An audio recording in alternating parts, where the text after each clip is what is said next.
C'est le moment de retrouver Natacha Polony pour l'édito des éditos. Le mot du jour, Natacha, c'est cornélien. Oui, cornélien. C'est ainsi que Xavier Drouet, dans Le Républicain Lorrain, qualifie le dilemme auquel est confronté François Hollande.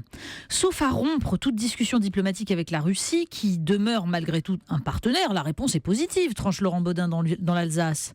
D'autant, ajoute Xavier Drouet, que le complice désigné de Bachar el-Assad n'en reste pas moins un partenaire, ingérable certes, mais incontournable, notamment dans la lutte contre le terrorisme.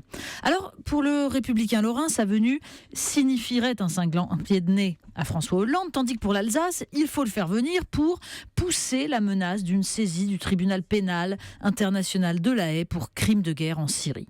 Sûr qu'il va trembler et s'excuser. Mais dans le Figaro, Yves Tréhard prend le problème autrement.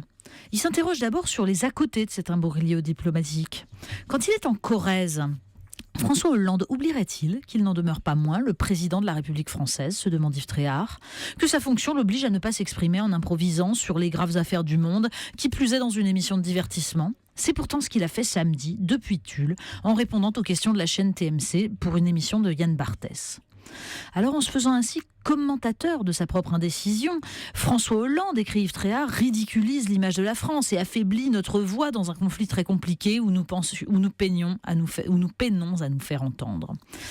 C'est surtout que s'il avait lu Corneille, François Hollande saurait qu'un dilemme cornélien n'est qu'en apparence insoluble. Invité à choisir entre son amour et son honneur, le héros choisit toujours son honneur, car celui qui se déshonore n'est pas digne d'amour.